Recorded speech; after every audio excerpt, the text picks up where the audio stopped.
أعوذ بالله من الشيطان الرجيم.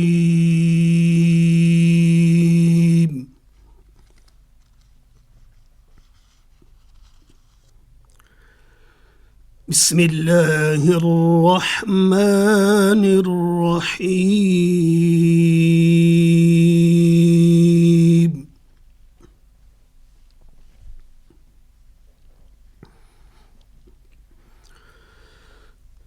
أينما تكونوا يدرككم الموت ولو كنتم في بروج مشيدة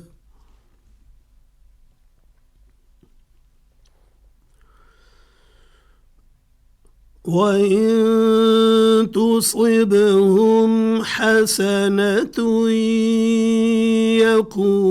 يقولوا هذه من عند الله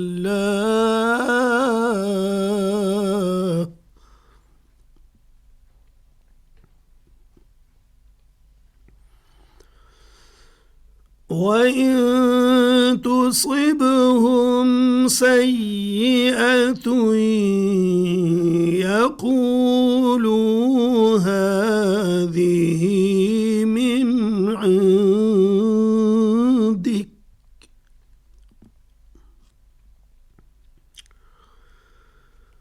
قل كل من عند الله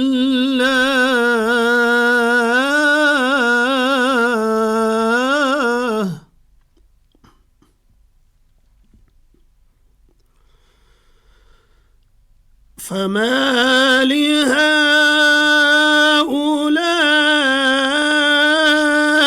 القوم لا يكادون يفقهون حديثا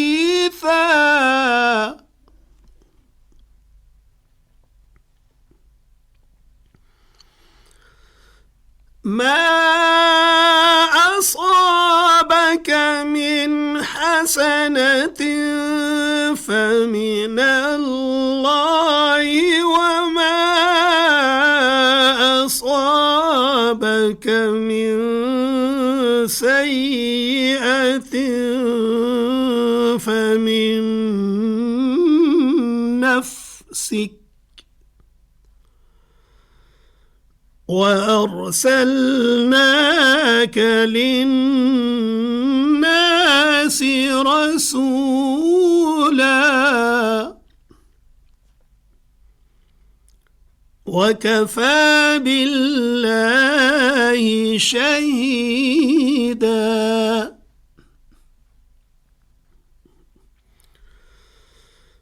من يطع الرسول فقد أطاع الله ومن تولى فما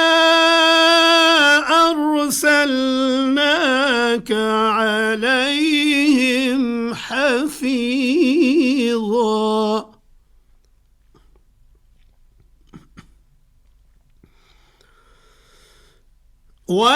ويقولون طاعة فإذا برزوا من عندك بيت طائفة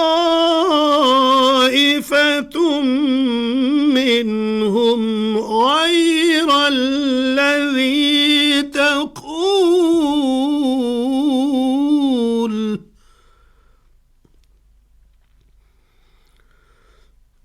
والله يكتب ما يبيتون فأعرض عنهم وتوكل على الله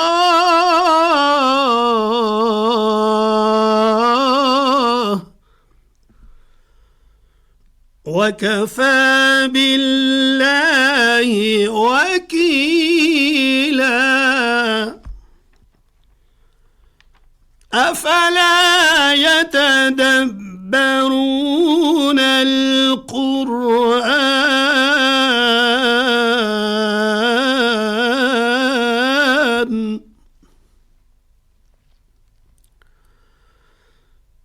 ولو كان من عند غير الله لوجدوا فيه اختلافا كثيرا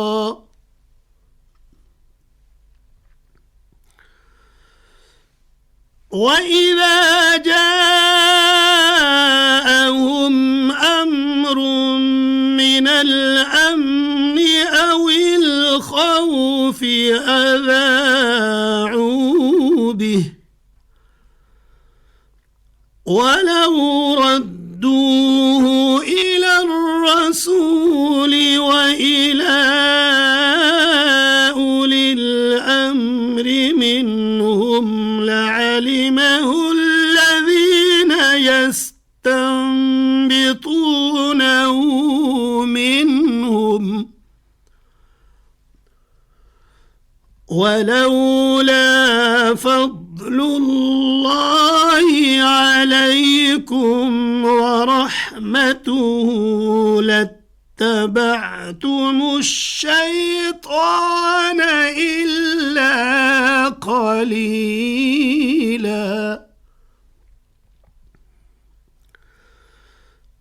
ولولا فضل الله عليكم ورحمته لاتبعتم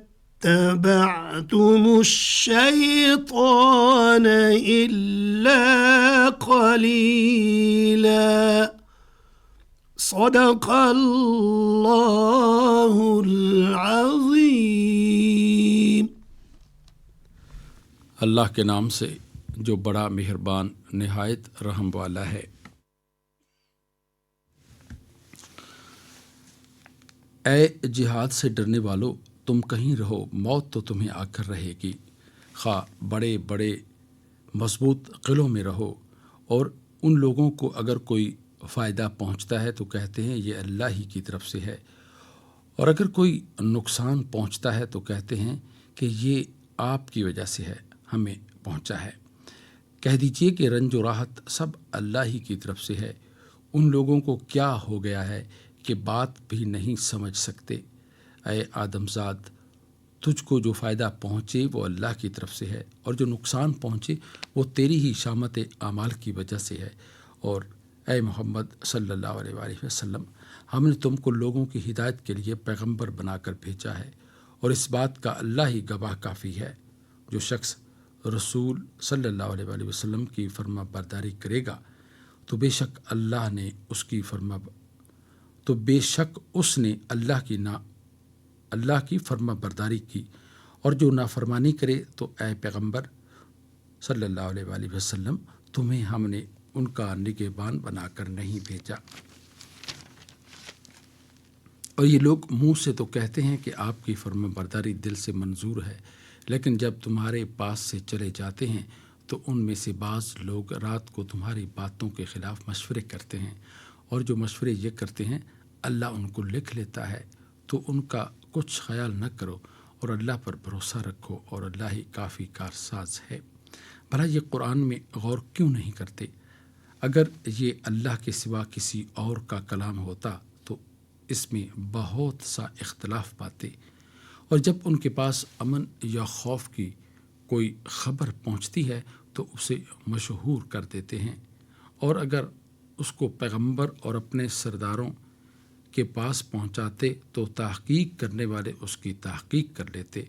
اور اگر تم پر اللہ کا فضل اور اس کی مہربانی نہ ہوتی تو چند اشخاص کے سوا سب شیطان کے پیرو ہو جاتے.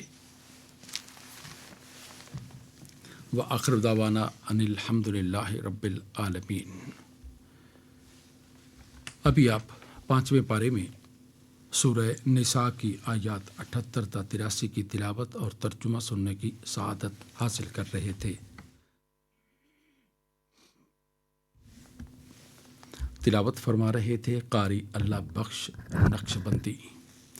ہدیہ درود و سلام بحضور نبی کریم صلی اللہ علیہ وآلہ وسلم۔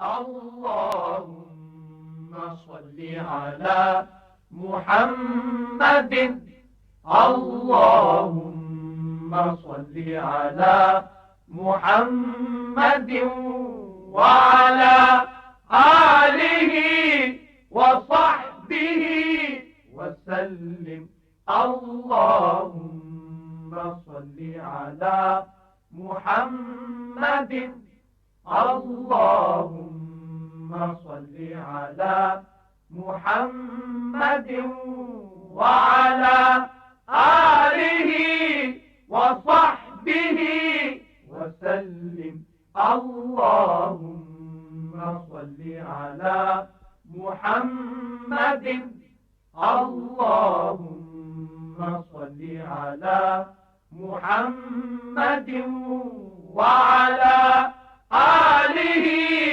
وصحبه وسلم۔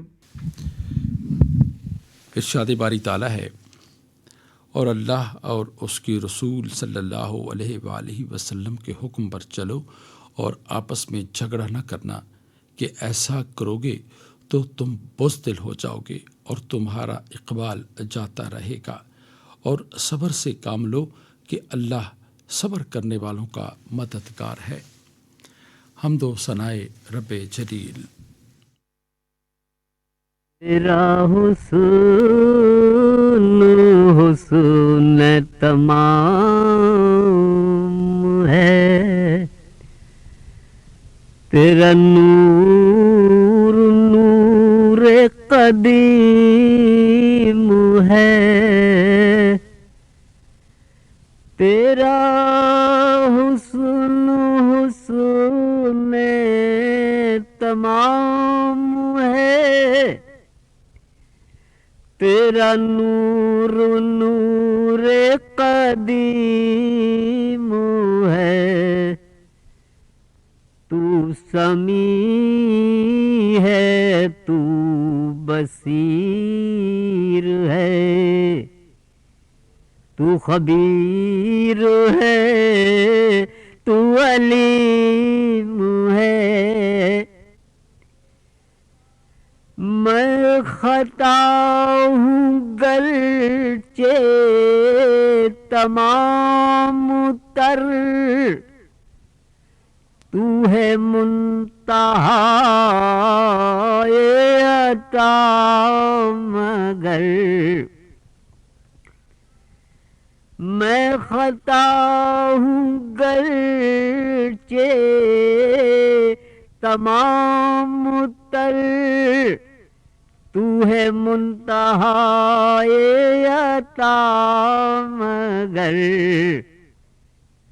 ہو کرم کی مجھ پہ بھی ایک نظر، تو رحیم ہے تو کریم ہے،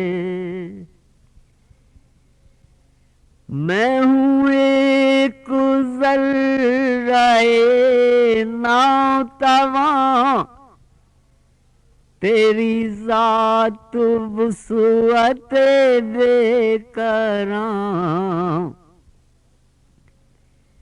میں ہوں ایک ذرہ ناتواں، تیری ذات وسعت بے کراں، میرا سر کہاں تیرا در کہاں، میں حقیر ہوں تو عظیم ہے،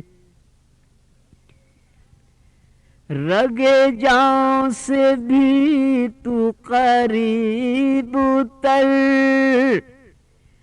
ہے، نفس نفس تیری رہ گزر، رگے جان سے بھی تو قریب تر ہے، نفس نفس تیری رہ گزر،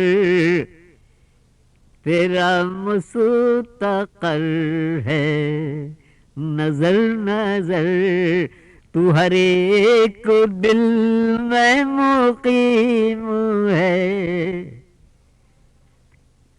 ہم آدم جسے ہو تیری لگن، کرے کیوں ظفر وہ غموں میں حل، ہم آدم جسے ہو تیری لگن، کرے کیوں ظفر وہ غموں میں حل، جو تیری رضا میں رہے مگن، وہ تیرا رفیق ندیم ہے، تیرا حسن حسن تمام ہے، تیرا نور نور قدیم ہے۔ نذرانہ حمد پیش کر رہے تھے ظفر اکبر آبادی، اور یہ کلام بھی انہی کا تھا۔ آئیے اب تقاریر کے سلسلے درس حدیث میں ڈاکٹر عبد المالک کی گفتگو سنتے ہیں۔ نحمده ونصلي على رسوله الكريم، اما بعد فاعوذ بالله من الشيطان الرجيم، بسم الله الرحمن الرحيم، عن ابي قتادة قال قال رسول الله صلى الله عليه وسلم، من سره ان ينجيه الله من كرب يوم القيامة فلينفس عن معسر او يزع عنه، رواہ مسلم۔ جس شخص کو یہ پسند ہو کہ اللہ تعالیٰ اس سے قیامت کے دن غم اور گھٹن سے بچائے، تو اس سے چاہیے کہ تنگ دست قرض دار کو مہلت دے یا قرض کا بوجھ اس کے اوپر سے اتار دے۔ حدیث کا مفہوم یہ ہے، یوں تو فرض اعمال نفل اعمال سے 70 درجہ زیادہ فضیلت کے حامل ہیں، لیکن بعض مسائل و معاملات میں نفل اعمال فرض اعمال سے زیادہ فضیلت رکھتے ہیں۔ انہی میں سے ایک تو تنگ دست و مفلس کو اپنا حق مثلا قرض وغیرہ معاف کر دینا ہے، کہ یہ اگرچہ مستحب ہے لیکن مفلس و تنگ دست کو قرض وغیرہ ادا کرنے میں مہلت دینے سے افضل ہے، جو واجب ہے۔ دوسرے کو سلام کرنے میں پہل کرنا سنت ہے، لیکن یہ افضل ہے سلام کا جواب دینے سے، جو فرض ہے۔ تیسرے، وقت سے پہلے وضو کرنا مستحب ہے، لیکن یہ افضل ہے وقت شروع ہو جانے کے بعد وضو کرنے سے، جو کہ فرض ہے۔ حضرت ابو یسر رضی اللہ تعالی عنہ فرماتے ہیں کہ میں نے سنا رسول اللہ صلی اللہ علیہ وسلم فرماتے تھے، جو شخص تنگ دست کو مہلت دے یا اس کو معاف کر دے تو اللہ تعالیٰ اس سے اپنے سایہ رحمت میں جگہ دے گا، یعنی قیامت کے دن اس سے گرمی کی تپش اور اس دن کی سختیوں سے محفوظ رکھے گا۔ یعنی جو شخص مفلس و تنگ دست کو مہلت دے تو ادائیگی کا دن آنے تک اس کو ہر دن کے بدلے اس کے قرض کے برابر صدقہ کا ثواب ملتا ہے، اور پھر جب ادائیگی کا دن آئے اور وہ پھر اسے مہلت دے دے تو اس کو ادائیگی کا دن آنے تک ہر دن کے بدلے اس کے قرض کے برابر صدقے کا ثواب ملتا، اور پھر جب ادائیگی کا دن آئے اور پھر اسے مہلت دے تو اس کو ہر دن کے بدلے اس کے قرض کی دگنی مقدار کے برابر صدقے کا ثواب ملتا ہے۔ خوبی کے ساتھ قرض ادا کرنے والا بہترین شخص ہے۔ حضرت ابو رافع رضی اللہ تعالی عنہ ایک مرتبہ رسول اللہ صلی اللہ علیہ وسلم نے ایک جوان اونٹ قرض لیا۔ ابو رافع راوی ہے، ایک جوان اونٹ قرض لیا، اور پھر جب آپ کے پاس زکوٰۃ کے اونٹ آئے تو ابو رافع کہتے ہیں کہ آپ صلی اللہ علیہ وسلم نے مجھے حکم دیا کہ میں اس شخص کو کہ جس سے آپ نے اونٹ قرض لیا تھا ایسا ہی ایک اونٹ دے دوں۔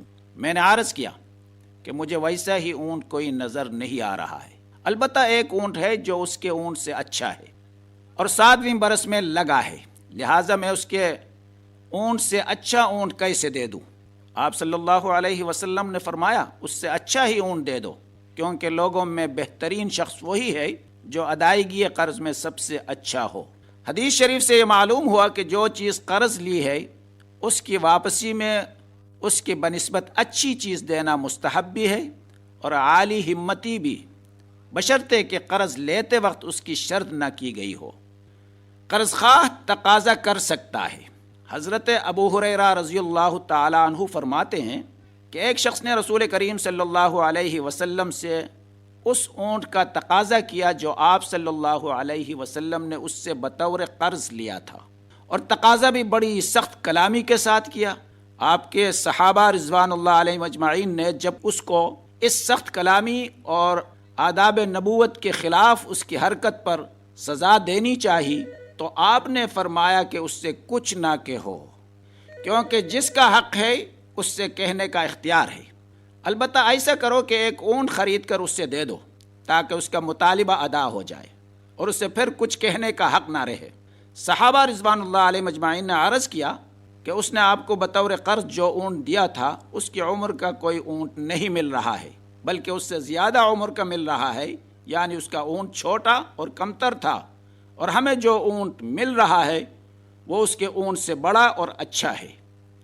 آپ صلی اللہ علیہ وسلم نے فرمایا، جو اونٹ نہیں مل رہا ہے تو اسی کو خرید لو، اگرچہ وہ اس کے اونٹ کی بنسبت بڑا اور اچھا ہے، اور اسے دے دو۔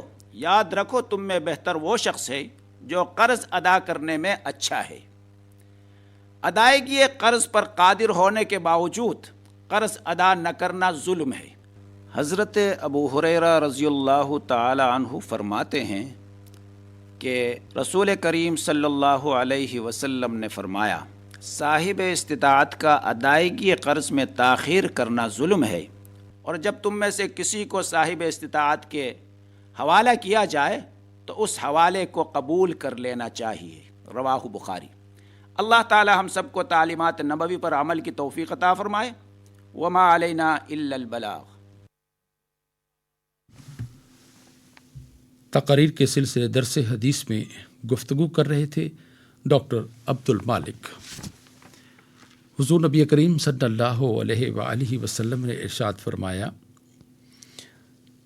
جس شخص کا پڑوسی اس کے شر سے محفوظ نہیں ہے وہ شخص جنت میں داخل نہیں ہو سکے گا۔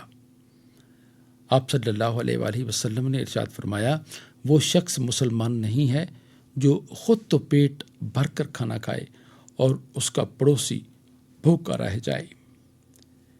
ارشاد نبوی صلی اللہ علیہ وآلہ وسلم ہے، بہترین عمل یہ ہے کہ صرف اللہ کے لیے دوستی رکھی جائے اور صرف اللہ کے لیے دشمنی کی جائے۔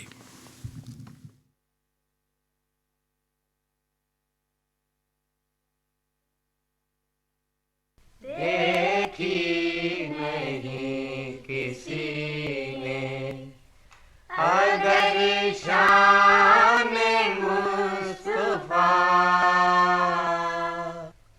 دیکھے کہ جبرائیل ہے دربان مصطفیٰ، دیکھی نہیں کسی نے اگر شان مصطفیٰ۔ اسلام کا زمانے میں سکہ بٹھا دیا، اسلام کا زمانے میں سکہ بٹھا دیا، اپنی مثال آپ ہیں یاران مصطفیٰ، اپنی مثال آپ ہیں یاران مصطفیٰ، دیکھی نہیں کسی نے اگر شان مصطفیٰ۔ میں ہوں تصدق حضور پر،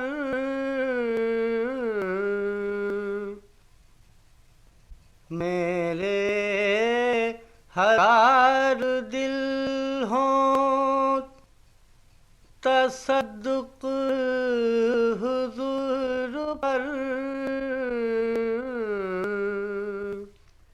میری ہر جان ہو قربان مصطفیٰ، میری ہر جان ہو قربان مصطفیٰ، دیکھی نہیں کسی نے اگر شان مصطفیٰ، رشتہ میرا خدا کی خدائی سے ٹوٹ جائے،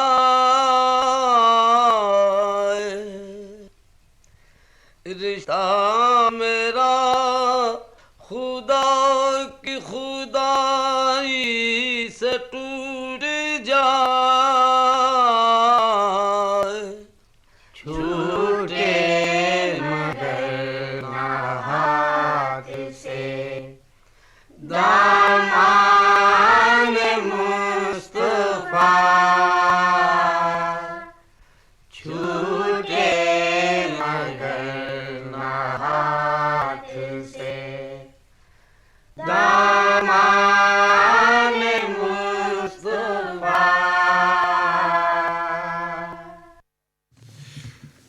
بارگاہ نبوی صلی اللہ علیہ وآلہ وسلم میں ہدیہ عقیدت پیش کر رہے تھے سائیں اختر حسین اور ساتھی، کلام تھا مولانا ظفر علی خان کا۔ آئیے اب اعلیٰ اخلاقی اقدار کے سلسلے روشنی میں ڈاکٹر محمود غزنوی کی گفتگو سنتے ہیں۔ گھر میں کوہرام برپا تھا، خواتین بری طرح آہو بکا اور سینہ کو بھی کر رہی تھیں، مرد بھی غم و ملال کی اسی کیفیت سے دوچار تھے۔ غم کی شدت کی وجہ سے کسی کو اپنا ہوش نہ تھا، معلوم کرنے پر پتہ چلا کہ موصوف کے صاحبزادے انتقال کر گئے ہیں۔ غم، اور وہ بھی اولاد کا غم، یقیناً بہت شدید ہوتا ہے، لیکن موت زندگی کی وہ سچائی ہے جسے جھٹلایا نہیں جا سکتا۔ موت سب کو آنی ہے، جو شے بھی پیدا کی گئی ہے فنا اس کا مقدر ہے۔ اس دنیا میں اپنا طے شدہ وقت گزار کر سب کو جانا ہے، مسئلہ یہ ہے کہ ہم جانے والے کو رخصت کیسے کرتے ہیں۔ موت و حیات کا مالک اللہ تعالیٰ ہے، وہ اپنے اختیار سے جب چاہے زندگی عطا کرے اور جب چاہے واپس لے لے۔ اللہ کے اختیار اپنی بے اختیاری پر ایمان پختہ ہو جائے تو جانے والی چیز کا صدمہ کم ہو جاتا ہے، اور رنج و الم کی کیفیت میں بے احتیاطی سے بھی آدمی محفوظ رہتا ہے۔ رسول اللہ صلی اللہ علیہ وآلہ وسلم کے صاحبزادے کم عمری میں انتقال فرما گئے۔ آپ صلی اللہ علیہ وآلہ وسلم نے صاحبزادے کو گود میں اٹھایا اور صدمے سے آپ کی آنکھوں سے آنسو جاری ہو گئے۔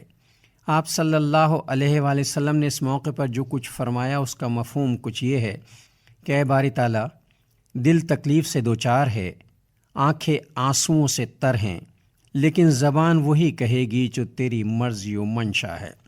ہماری زندگیوں کے لیے حضور صلی اللہ علیہ وسلم کی حیات طیبہ کو نمونہ قرار دیا گیا ہے، لہٰذا غم و الم کے موقع پر بھی آپ کا نمونہ ہماری رہنمائی کے لیے موجود ہے۔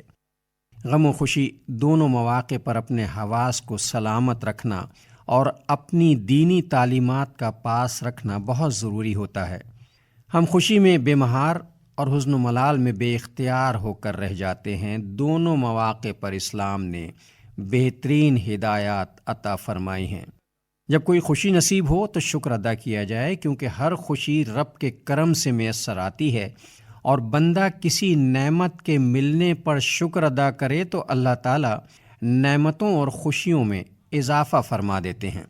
اسی طرح کسی صدمے کے موقع پر صبر کیا جائے اور راضی برضا رہا جائے تو اللہ تعالیٰ اس کا اجر عظیم عطا فرماتے ہیں۔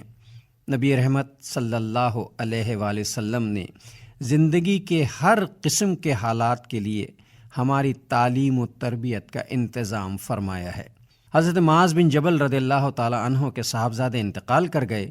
حضور صلی اللہ علیہ وسلم کو خبر ملی تو آپ صلی اللہ علیہ وسلم نے حضرت معاذ کے نام ایک خط لکھا۔ آپ کا یہ تعزیتی خط پوری امت کے لیے ایک عظیم نصیحت ہے جو دنیا اور آخرت دونوں میں کامیابی کا ذریعہ ہے۔ آپ کی حیات طیبہ کا ایک ایک عمل ہدایت کا چراغ ہے۔ زندگی کے ہر مرحلے میں خوشی ہو یا غم، امیری ہو یا غریبی، انفرادی معاملات ہوں یا اجتماعی، سب جگہ آپ صلی اللہ علیہ وسلم کی ہدایات اکمل و افضل ہیں۔ حضور انور صلی اللہ علیہ وآلہ وسلم نے حضرت معاذ رضی اللہ تعالیٰ عنہ کے صاحبزادے کے انتقال پر جو تعزیتی خط لکھا وہ کچھ یوں تھا۔ یہ خط رسول اللہ صلی اللہ علیہ وسلم کی طرف سے معاذ بن جبل کے نام ہے۔ تم پر سلامتی ہو، میں خدا کا شکر، اس کی تعریف کرتا ہوں جس کے سوا کوئی معبود نہیں ہے۔ تم بھی اس کا شکر اور اس کی تعریف کرو۔ حق تعالیٰ تمہیں اجر عظیم دے اور تمہیں صبر دے اور ہمیں اور تمہیں شکر کی توفیق بخشے۔ ہماری جانیں، مال اور بال بچے یہ سب رب تعالیٰ کی خوشگوار نعمتیں ہیں اور یہ ہمارے پاس اس کی رکھی ہوئی امانتیں ہیں۔ جب تک یہ تمہارے پاس رہیں مسرت و خوشی تمہیں ملے، اور ان کے چلے جانے کے بعد حق تعالیٰ اجر عظیم سے نوازے۔ تمہارے لیے خدا کی رحمت، انعام اور ہدایت ہو۔ اگر اجر آخرت کی نیت سے صبر کیا پس تم صبر کرو اور دیکھو تمہاری بے قراری اور بے صبری تمہیں اجر سے محروم نہ کر دے، ورنہ پچھتاؤ گے۔ اور اس بات کا یقین کرو کہ بے صبری سے کوئی مرنے والا لوٹ کر نہیں آ سکتا اور نہ غم دور ہو سکتا ہے، اور جو حادثہ واقع ہوا ہے اسے تو ہونا ہی تھا۔ موت جیسے سانحے پر صبر کرنا اللہ کی طرف سے بے پناہ اجر کا باعث ہوتا ہے، لیکن جب ہم واویلا مچاتے ہیں، سینہ کو بھی کرتے ہیں، زبان سے اول فول بکتے ہیں تو اس اجر سے محروم رہ جاتے ہیں جو اللہ کی طرف سے اس غم کے بدلے ہمیں ملنے والا تھا۔ موت و حیات کا اختیار اللہ کے پاس ہے۔ ہر ذی روح کو موت کا ذائقہ چکھنا ہے۔ موت وہ سچائی ہے جسے مسلمان، کافر یا ملحد کوئی بھی نہیں جھٹلا سکتا۔ جو لوگ موت کے قائل نہیں ہیں اسے مادے کی بدلی ہوئی شکل تصور کرتے ہیں، موت تو انہیں بھی آ ہی جاتی ہے۔ یہ وہ سانحہ ہے جو لواحقین کو زندہ درگور کر دیتا ہے، لیکن اس موقع پر خود کو سنبھال رکھنا اور اعصاب کو قابو میں رکھ کر صبر کرنا ہی دین کی تعلیمات کا حصہ ہے۔ بے صبری سے مرنے والا تو لوٹ کر نہیں آتا اور نہ ہی غم دور ہوتا ہے، لیکن آخرت کا اجر ضائع ہو جاتا ہے۔ لیکن صبر کر کے ہم اللہ کی خوشنودی کے حقدار بن جاتے ہیں۔ اللہ ہمیں صابر و شاکر رہنے والا بندہ بنائے۔ اعلیٰ اخلاقی اقدار کے سلسلے روشنی میں گفتگو کر رہے تھے ڈاکٹر محمود غزنوی۔ حضور نبی کریم صلی اللہ علیہ وآلہ وسلم نے ارشاد فرمایا، جو شخص علم کی طلب میں گھر سے نکلتا ہے وہ اللہ کی راہ میں جہاد پر ہے یہاں تک کہ وہ گھر لوٹ آئے۔ ارشاد نبوی صلی اللہ علیہ وآلہ وسلم ہے، صدقہ و خیرات اللہ تعالیٰ کے غضب کو ٹھنڈا کر دیتا ہے اور بری موت کو دور کر دیتا ہے۔ حضور نبی کریم صلی اللہ علیہ وآلہ وسلم نے ارشاد فرمایا، اگر کوئی مسلمان درخت لگاتا ہے یا کھیتی بوتا ہے اور اس سے کوئی انسان، پرندہ یا مویشی فائدہ اٹھاتا ہے تو اللہ کے ہاں وہ اس مسلمان کے لیے صدقہ لکھا جاتا ہے۔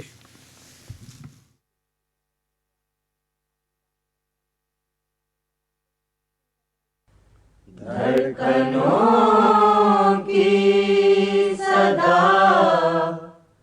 محمد ہے، دھڑکنوں کی صدا محمد ہے، اتنے قلب آشنا محمد دھڑکنوں کی صدا محمد ہے، دھڑکنوں کی صدا محمد ہے۔ آئے قرآن کی روشنی لے کر، آئے قرآن کی روشنی لے کر، آفتاب ہرا محمد ہے، آفتاب ہرا محمد ہے، دھڑکنوں کی صدا محمد ہے۔ رہبر ارتقا تھے خاک قدم، رہبر ارتقا تھے خاک قدم،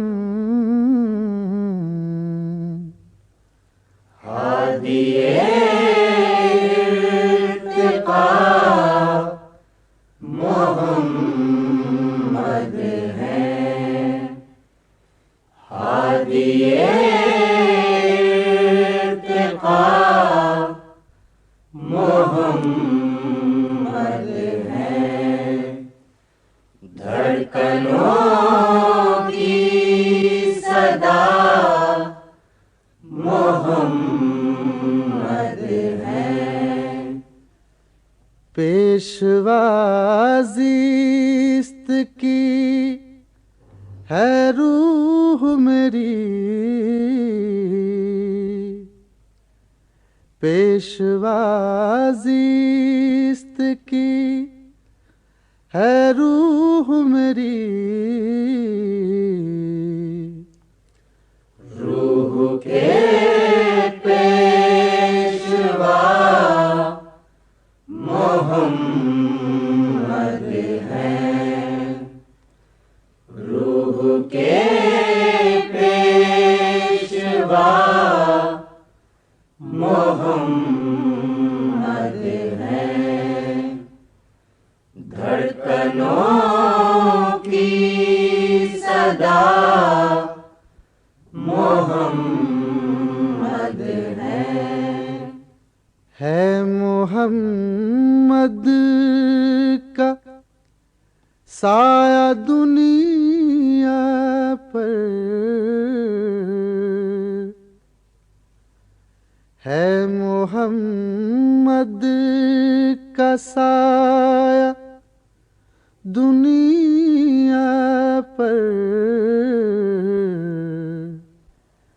جن کا سایہ نہ تھا محمد ہے،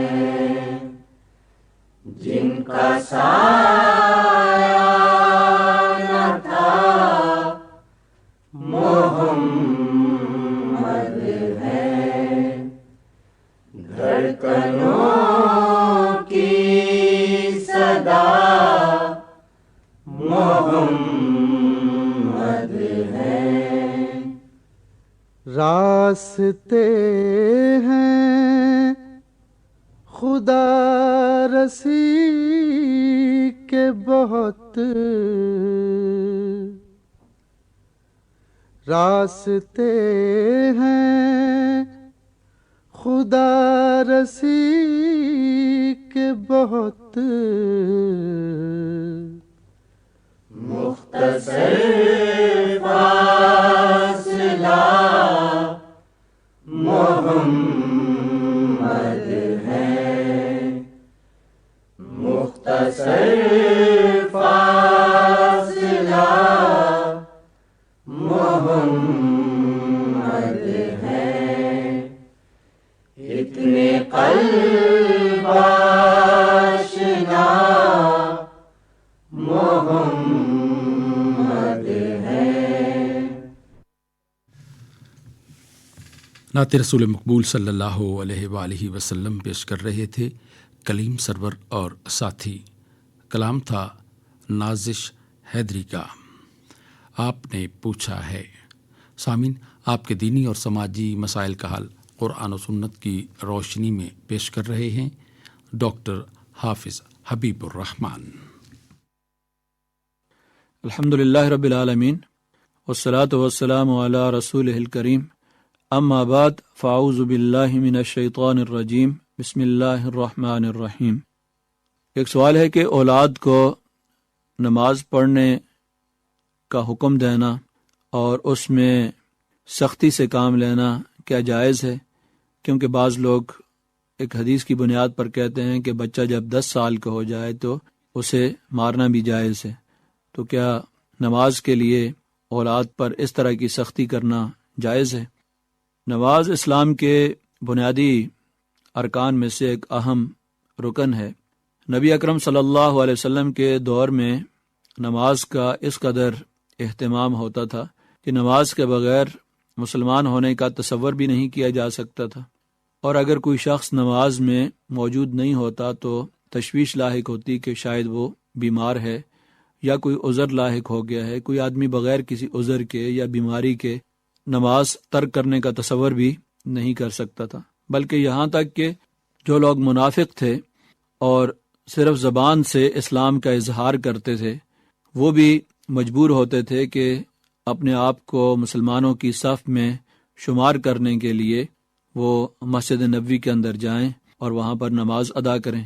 قرآن مقدس میں ان کی نمازوں کا بھی ذکر کیا گیا ہے، ان المنافقین فی الدرک الاسفل من النار، اور ان کا انجام بھی ذکر کیا گیا ہے کہ منافقین جہنم کی سب سے نچلی تہہ میں ہوں گے، لیکن ساتھ ان کے بارے میں فرمایا کہ اذا قاموا الی الصلاۃ قاموا کسالی یراؤن الناس ولا یذکرون اللہ الا قلیلا، کہ جب نماز کے لیے اٹھتے ہیں تو انتہائی سستی کے ساتھ، کیونکہ ان کے دل کے اندر وہ محبت تو نہیں ہے جو ایک سچے مسلمان کے دل کے اندر اللہ اور اس کے رسول کے ساتھ محبت ہوتی ہے، اللہ تعالیٰ کے سامنے جواب دہی کا احساس ہوتا ہے اور احساس ذمہ داری ہوتا ہے۔ وہ چیزیں منافقین کے دل کے اندر تو نہیں تھیں، وہ زبانی اظہار کرتے تھے، اس لیے ان کے لیے نماز پڑھنا بڑا دشوار ہوتا تھا اور بڑا سستی کے ساتھ اٹھتے تھے۔ اذا قاموا الی الصلاۃ قاموا کسالی یراؤن الناس، اور اس میں بھی لوگوں کا دکھاوا، لوگوں کو پتہ چلے کہ یہ بھی مسلمان ہیں اور ان کا شمار بھی مسلمانوں کے ساتھ کریں۔ تو اس دور میں مسلمانوں کے ساتھ اپنا شمار کرنے کے لیے نماز پڑھنا ناگزیر تھا، یہ مجبوری تھی منافقین کی بھی، لیکن وہ ایمان کے تقاضے اور اللہ تعالیٰ کی محبت سے نماز کی ادائیگی نہیں کرتے تھے۔ تو نبی صلی اللہ علیہ وسلم کے دور کے اندر اس طرح کا پورا ماحول تھا کہ بچے اپنے والدین کو اور اپنے گھر کے افراد کو دیکھتے تھے کہ وہ نماز پڑھتے ہیں اور کوئی شخص جو ہے وہ تارک صلاۃ نہیں ہے، نماز نہیں چھوڑتا ہے۔ اب اس طرح کے ماحول میں اگر 10 سال کی عمر میں نماز نہ پڑھنے والے پر سختی کی جائے اور اس کو کوئی تعدیب کی جائے، تھوڑی سی سزا بھی دے دی جائے، تو اس میں کوئی حرج نہیں ہے۔ جب اس طرح کا ماحول ہو جس طرح کے نبی اکرم صلی اللہ علیہ وسلم کے دور کے اندر تھا کہ تمام لوگ نماز ادا کرتے تھے، ترک کرنا مشکل تھا، اور بچے بھی والدین کے ساتھ جاتے تھے، خواتین بھی نماز ادا کرتی تھیں اور ہر شخص نماز ادا کرتا تھا۔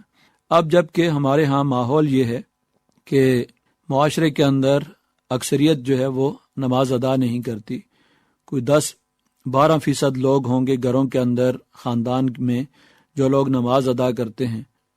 نماز ادا نہ کرنے والوں کی تعداد زیادہ ہے اور نماز ادا کرنے والوں کی تعداد بہت تھوڑی ہے۔ اس لیے جب بچہ گھر کے اندر دیکھتا ہے کہ اس کا باپ بھی نماز ادا نہیں کرتا، اس کی والدہ نماز ادا نہیں کرتی، بہن بھائی نماز ادا نہیں کرتے، اور وہ دفتروں میں جا رہے ہیں، بڑے بڑے مناصب پر فائز ہیں، لیکن نماز کا اہتمام نہیں کرتے، تو ظاہر ہے کہ اس طرح کے ماحول کے اندر بچے کو سزا دینا یا اس پر سختی کرنا وہ مناسب نہیں ہے۔ یہ سارا تعلق اس کا ماحول کے ساتھ ہے کہ ہم پہلے بچوں کو اس طرح کا ماحول فراہم کریں کہ گھر کے اندر والدین ان کے نماز پڑھنے والے ہوں، محلے کے اندر لوگ نماز ادا کرنے والے ہوں، لوگ اس چیز کا اہتمام کریں اور ماحول بنے، جس طرح کہ عام طور پر رمضان المبارک کے اندر ایک ماحول بنتا ہے، سب ذوق و شوق کے ساتھ روزے رکھتے ہیں، نماز ادا کرتے ہیں، اس طرح کا ماحول جو ہے وہ ضروری ہے۔ تو نماز، روزہ یہ عبادات ہیں، اس میں سختی کے بجائے تعلیم اور تربیت کے ذریعے اور محبت کے ذریعے نمازوں کا ذوق اور شوق پیدا کرنا یہ زیادہ مناسب تربیت کا انداز ہے۔ عام طور پر سختی کے ذریعے جب کسی کو قائل کیا جاتا ہے تو وہ اتنا پائیدار نہیں ہوتا، بلکہ کچھ عرصے کے بعد وہ لوگ جو ہیں نماز چھوڑ دیتے ہیں، اور جہاں پر وہ سمجھتے ہیں کہ ان کو کوئی پوچھنے والا نہیں ہے تو ایسی صورت میں وہ نماز نہیں پڑھتے، اس لیے کہ ان کے دل کے اندر نماز کے لیے کوئی محبت پیدا نہیں ہوتی ہے، اور وہ اپنے ایمان کا تقاضا سمجھ کر نماز ادا نہیں کرتے، دین کا فرض سمجھ کر نہیں، بلکہ ایک روایت کے طور پر یا والدین کے خوف سے یا بعض اوقات اپنے دوست احباب کی ملامت کے خوف سے پڑھ لیتے ہیں، لیکن ان کے دل کے اندر وہ محبت نہیں ہوتی۔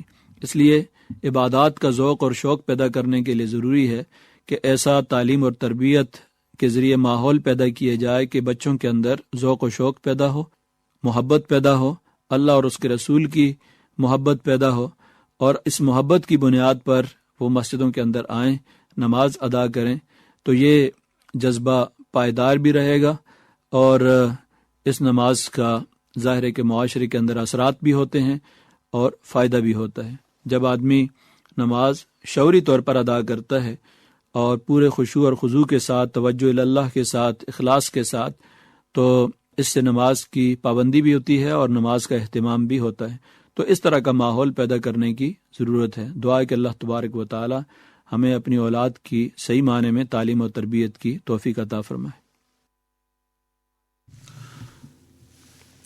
آپ نے پوچھا ہے، آپ کے دینی اور سماجی مسائل کا حل قرآن و سنت کی روشنی میں پیش کر رہے تھے ڈاکٹر حافظ حبیب الرحمان۔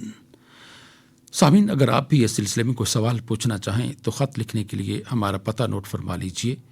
انچارج پروگرام حیا علی الفلاح، پوسٹ باکس نمبر 2210 یعنی 2010 ریڈیو پاکستان، اسلام آباد۔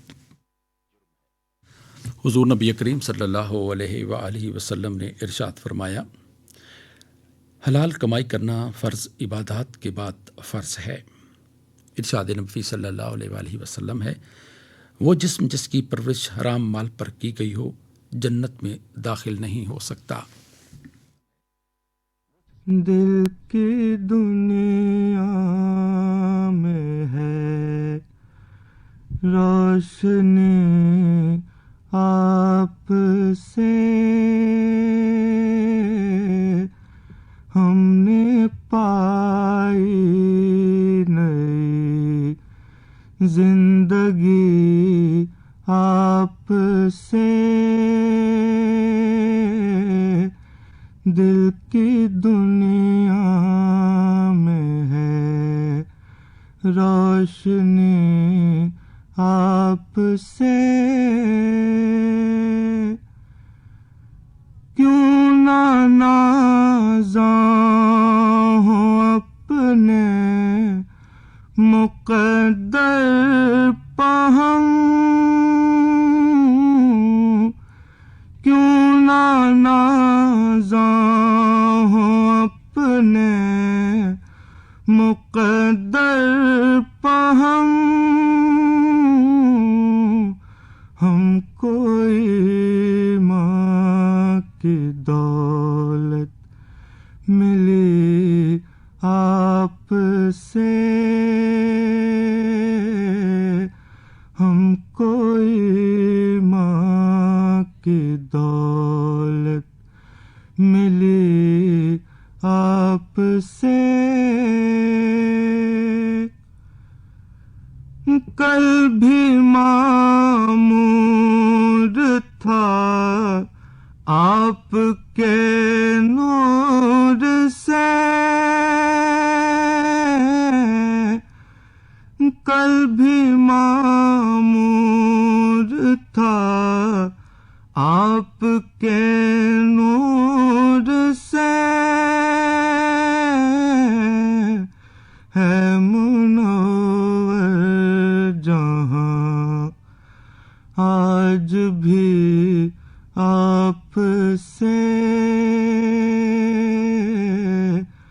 ہے منور جہاں آج بھی آپ سے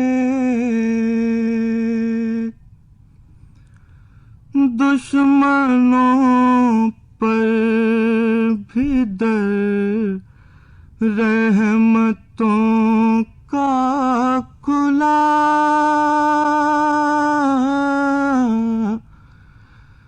دشمنوں پر بھی در رحمتوں کا کھلا راہ و رسم محبت چلی آپ سے راہ و رسم محبت چلی آپ سے سب جہانوں کی رحمت کہا آپ کو سب جہانوں کی رحمت کہا آپ کو کتنا خوش ہے خدا یا نبی آپ سے کتنا خوش ہے خدا یا نبی آپ سے دل کی دنیا میں ہے روشنی آپ سے ہم نے پائی نئی زندگی آپ سے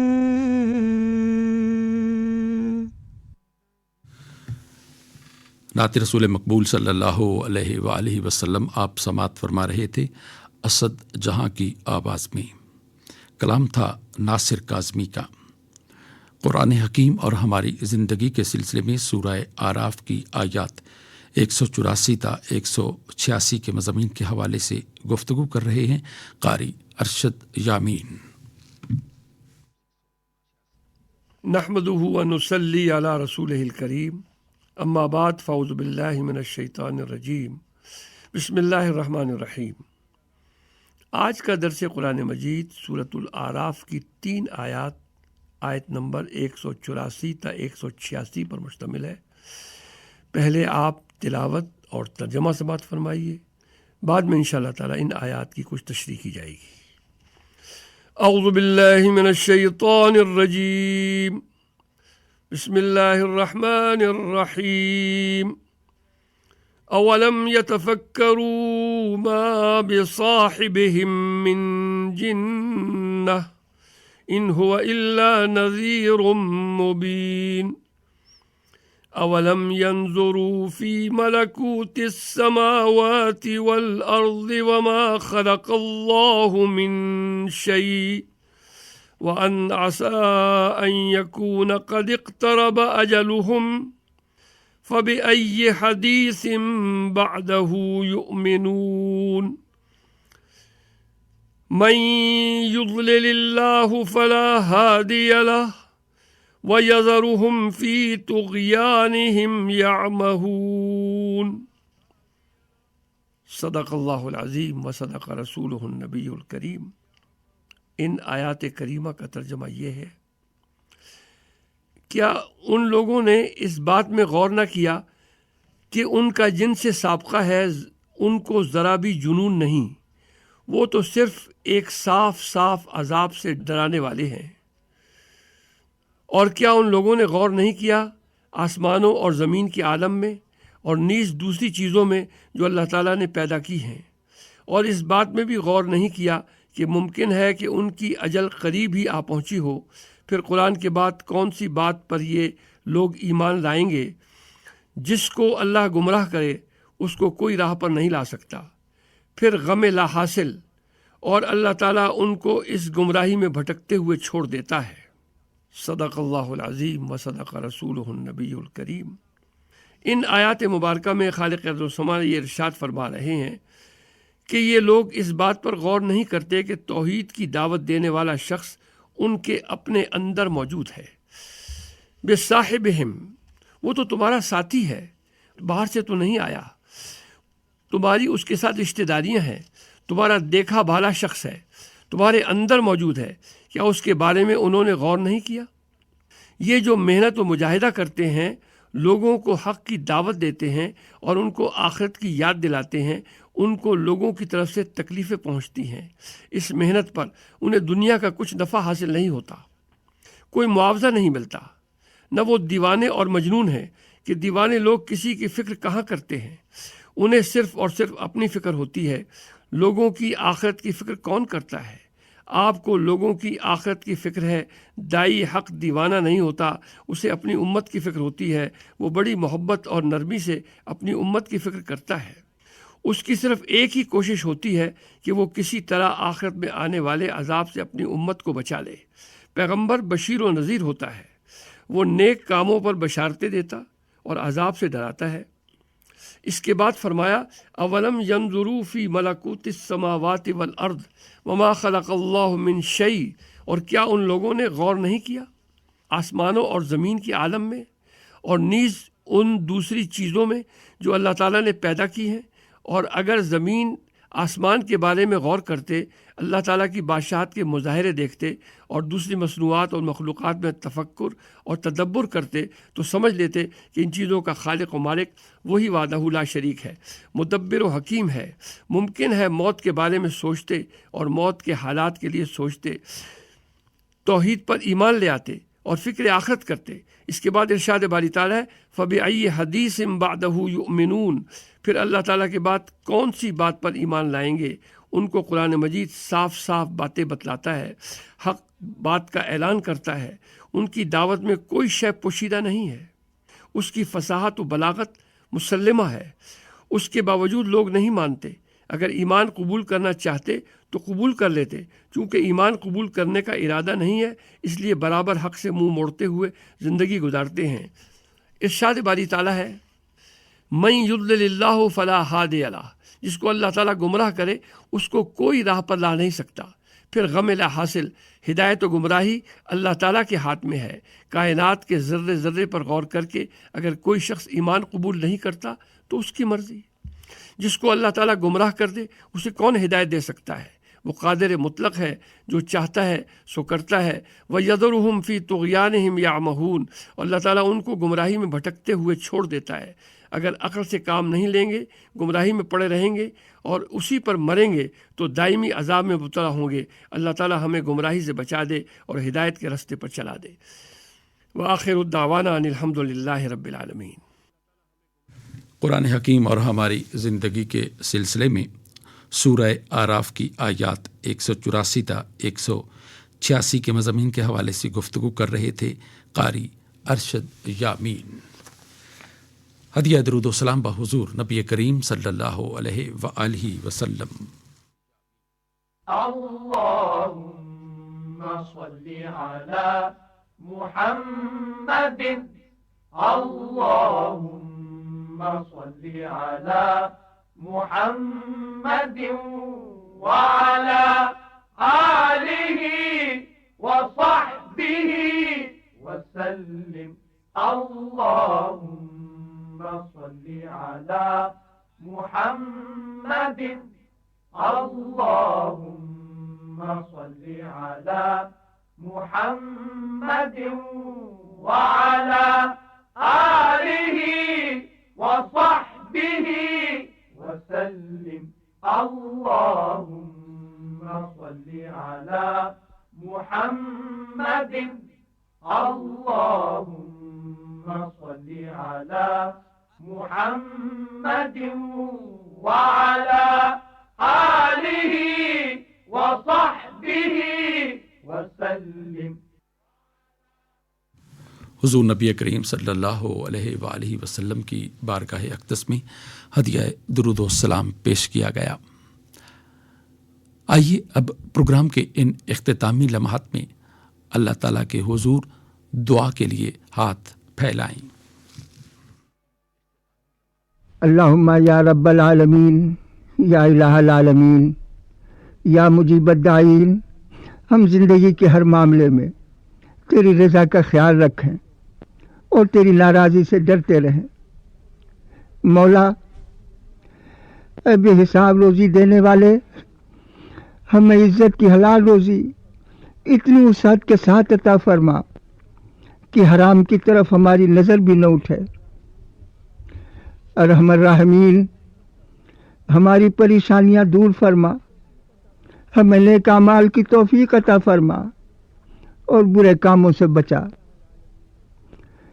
الہ العالمین، ملت اسلامیہ جو تیرے حبیب کی امت ہے، اسے اپنے حبیب کے طفیل عزت و سربلندی عطا فرما. اسے تمام زمینی اور آسمانی آفتوں سے محفوظ رکھ اور توفیق عطا فرما کہ دنیا کے تمام مسلمان بھائی بھائی بن کر رہیں. یا اللہ، پاکستان اسلام کے نام پر بنا ہے تو اسے اسلام کی نشت ثانیہ کا مرکز بنا. اس پر اپنی رحمتوں اور برکتوں کے دروازے کھول دے. ربنا تقبل منا انک انت السمیع العلیم وتب علینا انک انت التواب الرحیم. وصلی اللہ علی خیر خلقہ سیدنا و مولانا محمد وعلی آلہ و اصحابہ و اتباعہ و بارک وسلم.